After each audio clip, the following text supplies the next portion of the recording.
na po ang nagawang classroom ng DPWH for 2025? At ilan po yung projected na magagawa po ninyo for 2025? Mr. Chairman, let me just get the information. For Oo. 2025 po, ang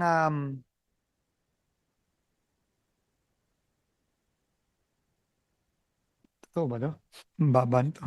So, for 2025 po, out of 1,700 na dapat gawin, 22 pa lang po ang completed at 882 po ang ongoing.